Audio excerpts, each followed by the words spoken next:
Mr. Ricardo, if you all know, I'd like to say a few words before we turn it over to Coach Dolch. I'm David Grogan. Can I take this off? I'd like to thank you all.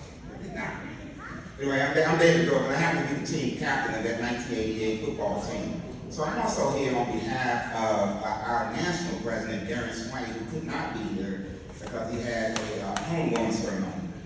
I gotta leave, so don't mind me. I gotta eat and run because I gotta go to Salisbury for a homegoing celebration. And we do know one of our future former coaches, Coach Wood, is the coach at Salisbury, another winning football program. Anyway, before I get started, I want to say a few words. I really want to also take a moment of silence for one of our players, number 55, Lamont Tucker. So if we could just take 2 seconds moment of silence.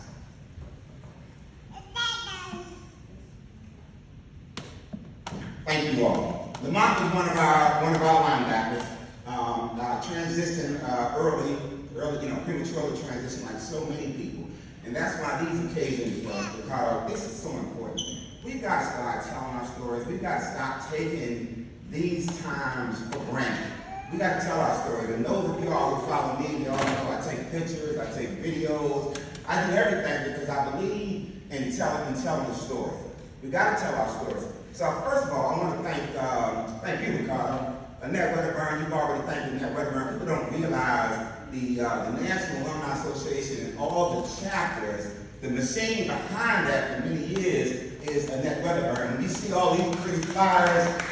I don't like that flyer from last night, by the way. I don't want that flyer for people leaving. But in the future, if we need flyers done, Annette Wedderburn is the one that creates all of those beautiful flyers. So Annette, I want to personally thank you, and I just want to thank you on behalf of our team.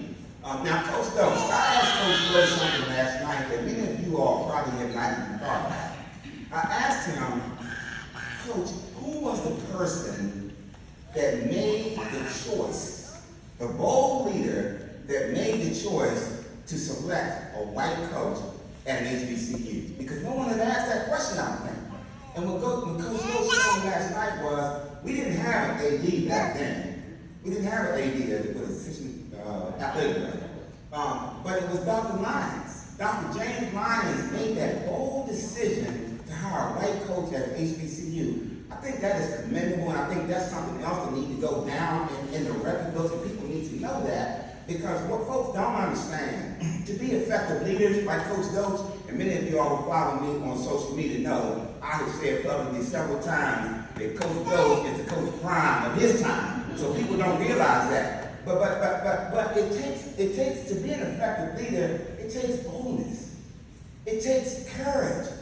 But the reality is, so many people are in leadership positions, they're scared of their shadow.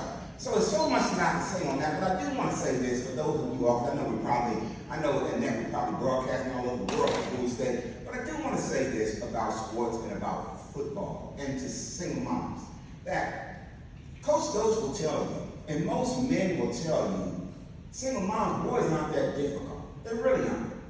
But they gotta have male guidance. They gotta have male role models. They gotta be able to visually see and hear. There's things that Coach Dolch has said to us 35 years ago that I live by today, that I still think about today.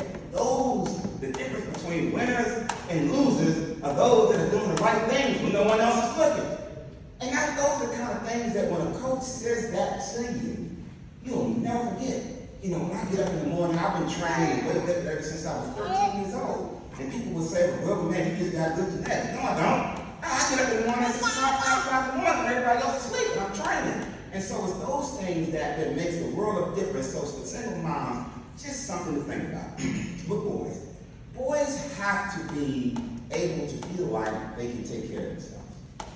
Boys have to be able to feel like they can take care of themselves. So whether it's martial arts, or whether it's lifting weights, or anything, boxing, I'm not a major proponent of boxing, I'm not sure I'm a proponent of football, just knowing what I know. If y'all have ever seen the movie, what's the movie we talk about the linebackers and the brain injuries? Concussion. If you all have not seen Concussion, please watch Concussion, because Concussion is real. Concussion is the only movie that I watched that really brought me to tears, because I was one of those people from high school on that was known as Coach No for banging heads. And so when it comes to banging the heads and all that kind of stuff, boxing and all that, you know, I'm assuming that the helmets are better now, but I could relate to that, and so I'm not sure about that. But boys they need to know how to take care of themselves. Because if they know how to take care of themselves, they feel good about themselves. And at the end of the day, boys gotta be tough. I mean, that's just my personal opinion. Boys gotta be tough. And what a coach does is a coach brings out the toughness in boys and brings out the competitiveness in boys. Because when you're tough and you're competitive, now you're ready to face the world, because certainly for black males, you gotta be tough. You gotta be competitive. Everything is after you all. So those of you all that are raising boys, I did just want to share that with you all. And I also just want to share this kind of an example of Joe and Frank Carpenter, Oxon Hill. All of us were Oxon Hill linebackers. They were younger than me. They came up after me. But this is a prime example. Today we also are celebrating the 10th anniversary of the massacre at the Navy Yard.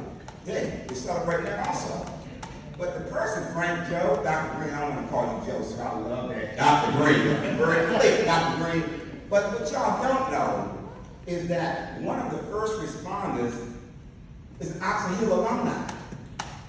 Oxon Hill alumni. One of the first, he was the incident commander, Rick Thomas, for Navy Police. And what you don't know is that the guy that took out Alexis, I can't think of his last name, the coward, is a United States Marine. Took him out. 2 to the body, 1 to the head. Coach, he was well trained. He was disciplined. What the coach teaches us, you got to be trained, you got to be disciplined, you got to be focused. So that's my point when it comes to boys. So I just wanted to share that with y'all. So without further ado, y'all know I can talk today. I ain't going to have to eat and run, but we all family, so y'all understand. I don't eat and run. But without further ado, Coach Dolch, I did just want to thank you. I want to thank you personally. I want to thank you for what you did for me as a student. I want to thank you for all you did for this school on behalf of the President of the National Alumni Association. Also want to thank you on behalf of him. I want to coach you. Yeah.